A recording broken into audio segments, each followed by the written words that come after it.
পাঁচমেশালি গল্পে সবাইকে স্বাগত। আমি বন্দনা। আশা করি সকলে ভালো আছেন, সুস্থ আছেন। আজ আমি পাঠ করে শোনাব অতীন বন্দ্যোপাধ্যায়ের লেখা একটি ছোট গল্প, অন্নপূর্ণা।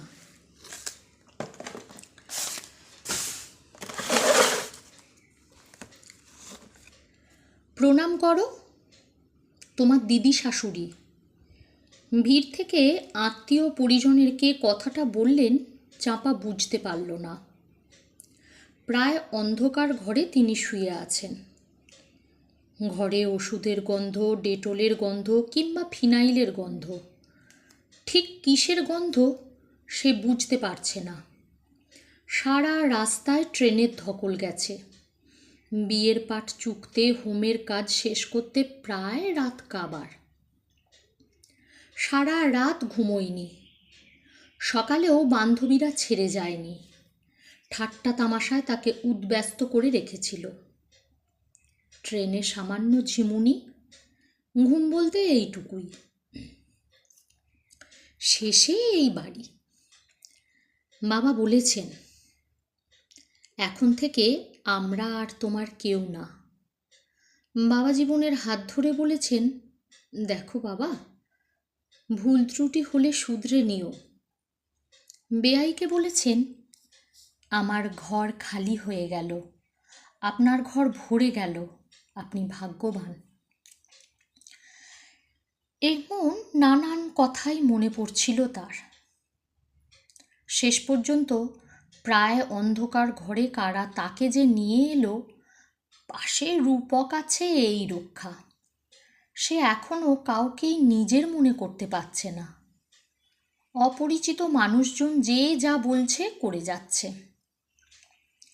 রূপক বলল, দাঁড়িয়ে থাকলে কেন, প্রণাম করো, আমার ঠাকুরমা। বৃদ্ধা উঠে বসার চেষ্টা করছেন। তারপর কেমন মিনমিনে গলায় বললেন, কাপড়টা পরতে দে বাবা। বোধহয় এতই কাহিল, সারা দিন এই ঘরটা থেকে নড়তেও পারেন না। অস্থি চর্মসার এই বৃদ্ধাকে প্রণাম করার সময় কেমন একটা অস্বস্তি হচ্ছিল। চোখ কোটরগত, চুল সনের মতো। নাতবউকে একজোড়া বালা দিয়ে আশীর্বাদ করলেন।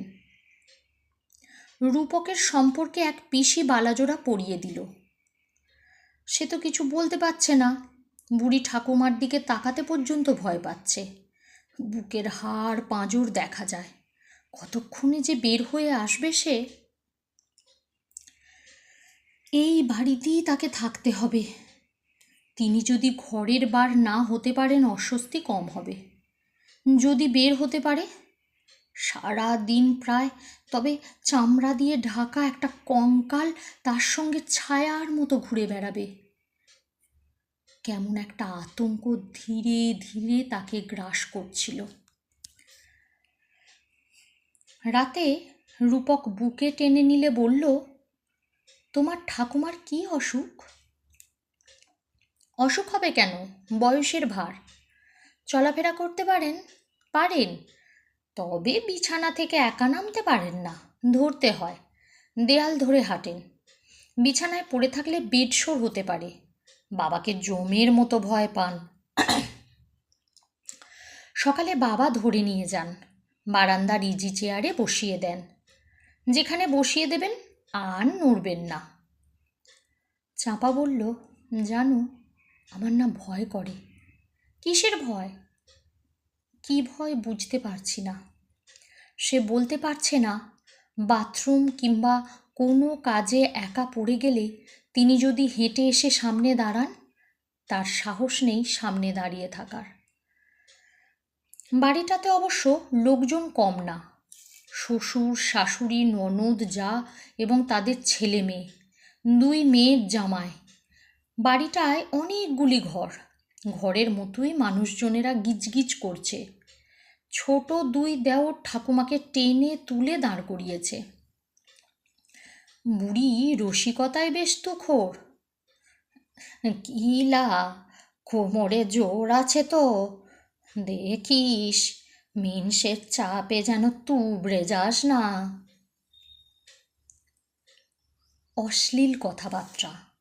সে তো একমাত্র মেয়ে, বাবা রেলে কাজ করেন, কত দেশ তারা দেখেছে, ঘুরেছে।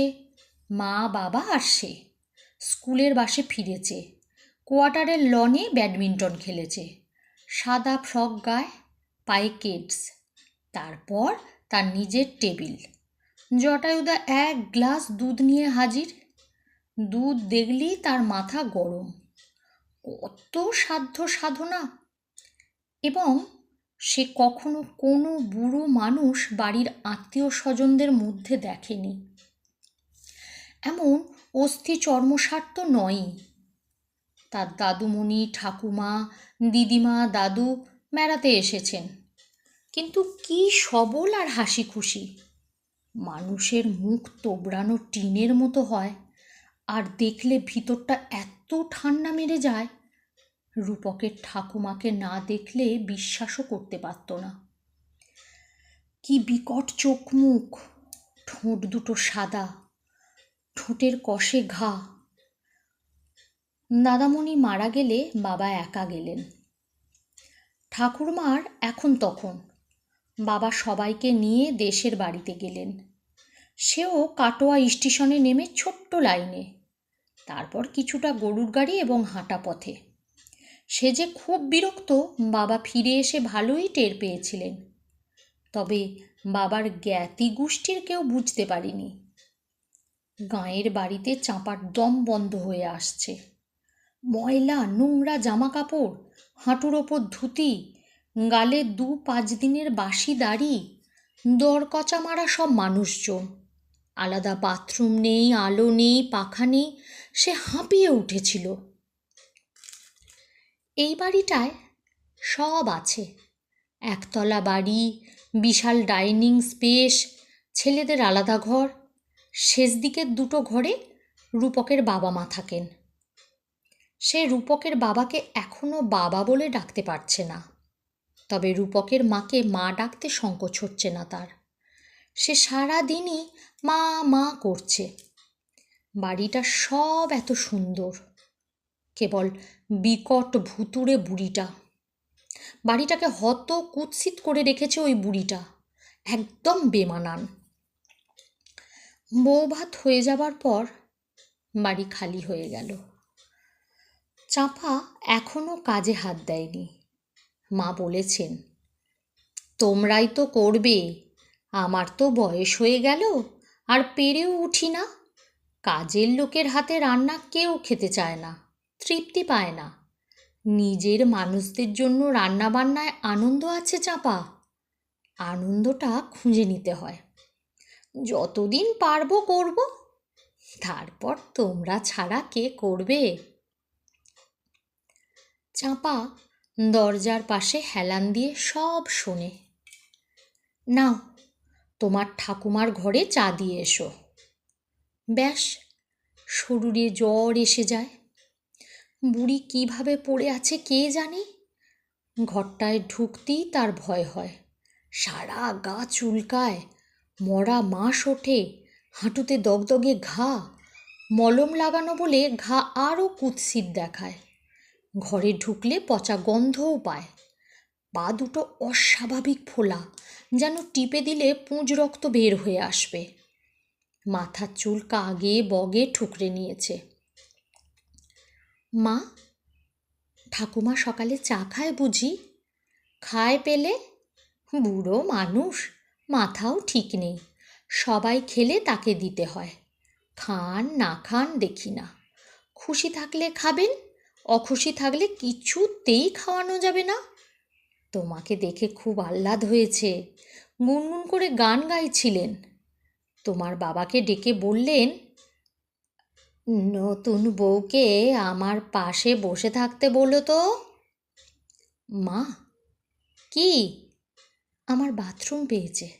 ঠিক আছে ঠিক আছে, যাও, আমি দিয়ে আসছি। বৌমা, তুমি? নাথ বউ কোথায়? ও বাথরুমে গেছে।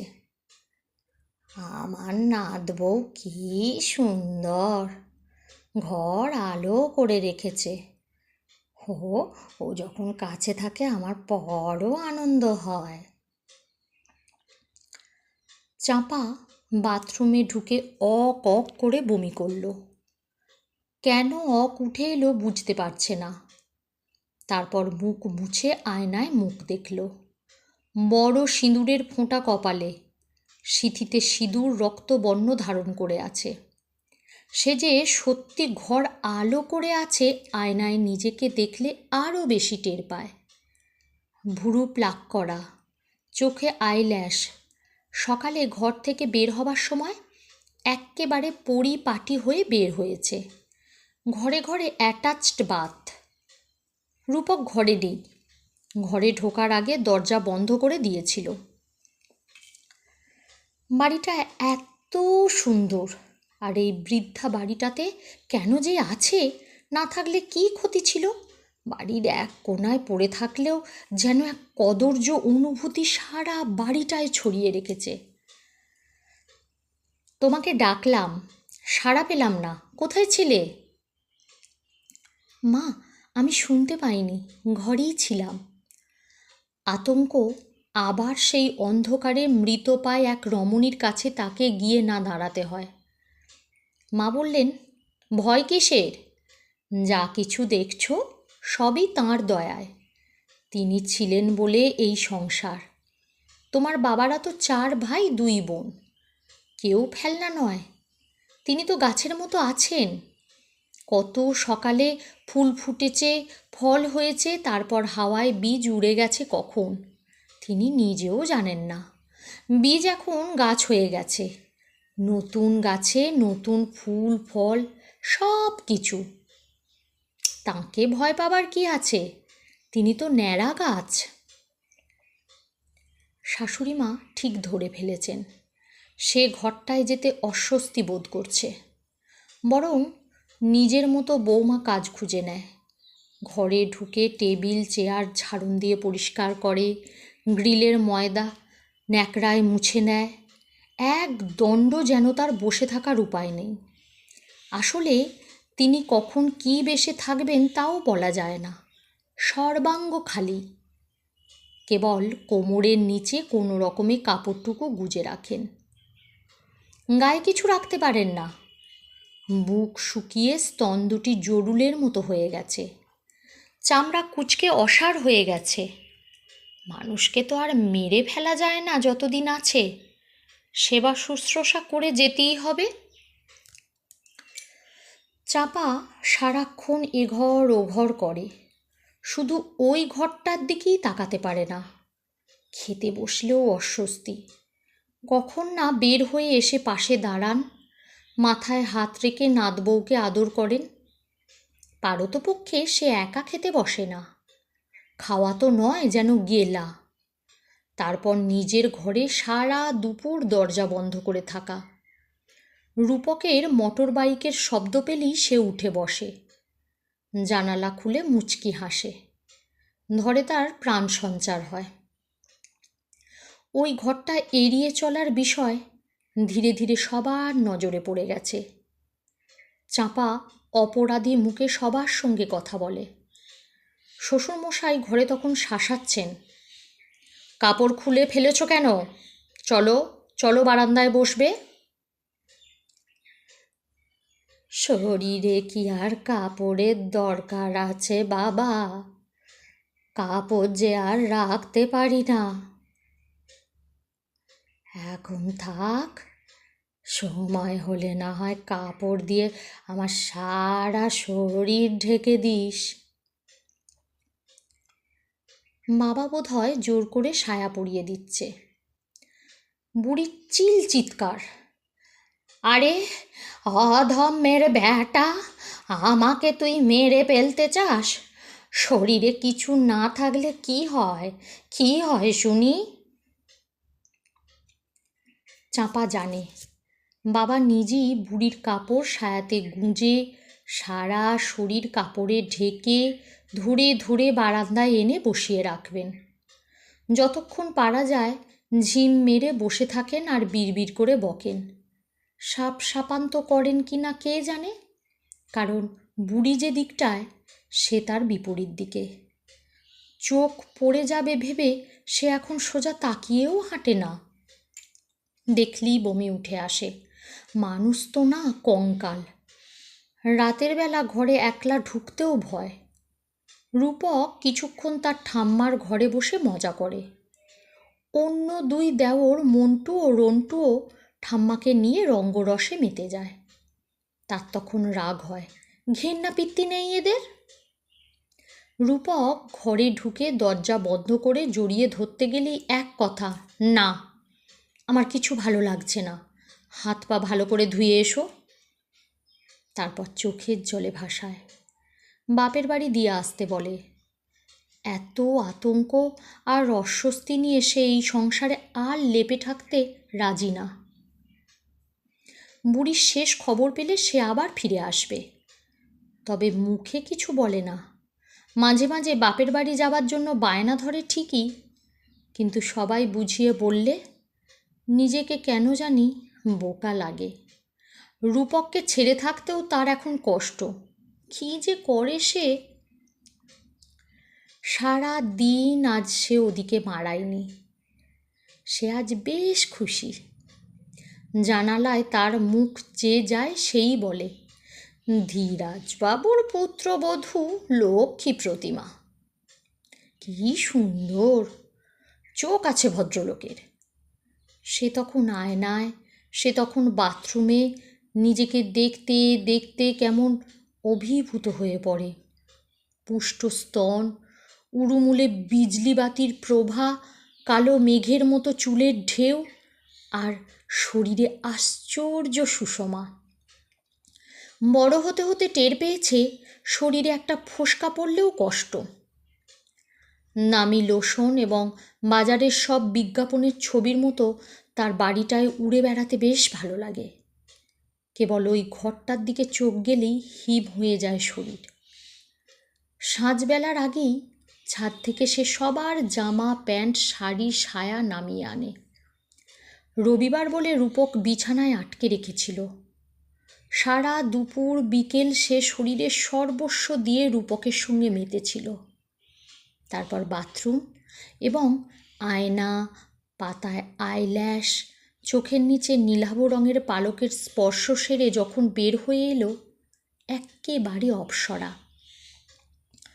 ও বৌমা, ছাদ থেকে জামা কাপড় নামিয়েছ? এই কাজটা এখন সে বাড়ির করে থাকে। জিভ কেটে দৌড়ে সিঁড়ি ভেঙে ওপরে উঠে গেল। আশ্চর্য আকাশ মাথার ওপর, নীল নক্ষত্র আকাশে ভাসমান, বসন্তের শীতল হাওয়া। তার ছাদ থেকে নেমে আসতে ইচ্ছা হচ্ছে না। আর তখনই মনে এলো এই বাড়ির এক কোণে জ্যান্ত এক নরকঙ্কালের বাস। সঙ্গে সঙ্গেই ভয়। ছুটে তার থেকে সব টেনে পড়ি মরি করে নেমে আসতেই সে দেখল চাতালের অন্ধকারে কিছু একটা নড়াচড়া করছে। সে কাছে যেতে সাহস পাচ্ছে না, তবু নামতে হবে। সিঁড়ির পাশে কেউ কি দাঁড়িয়ে? অন্ধকারে দেখল বুড়ি খুট খুট করে ট্রাঙ্কের ভেতর চাতালের নিচে কি খুঁজছে। শরীর তার হিম হয়ে গেল। বেহুঁশ কোনো রকমে দেয়াল ধরে বসে পড়ল। তারপর গোঙানি। এই ঘটনার পরপরই বৌমাকে ধীরাজবাবু বাপের বাড়ি পাঠিয়ে দিলেন। তারপর যা হয়, বর্ষা নামতেই বাড়ি ফাঁকা করে তিনিও চলে গেলেন। শরীর তাঁর সাদা চাদরে ঢেকে দেয়া হলো। খবর পেয়ে আত্মীয় স্বজন, চাঁপা এবং তার বাবা মা ভাই বোন সবাই এলো। সবারই কৌতূহল, সিঁড়ির চাতালের নিচে কি দেখে ভিড়মি খেয়েছিল বৌমা? ঠাকুমা চাতালের নিচে কি খুঁজছিল সেই দিন? কি করে হয়, মাকে ধরে না নিয়ে গেলে কখনো কোথাও যেতে পারেন না? আমি যে দেখলাম বাবা। ধীরাজবাবু বললেন, ওখানে আছে তো কটা ভাঙা ট্রাঙ্ক। মা ফেলে আসতে চাননি দেশের বাড়ি থেকে, সঙ্গে নিয়ে এসেছেন। সিঁড়ির চাতালের নিচটা পরিষ্কার করতে গিয়ে চাপা সুন্দর কারুকাজ করা একটা কাঠের বাক্স পেয়ে গেল একদিন। সে গোপনে ঘরে নিয়ে বাক্সটা খুলল।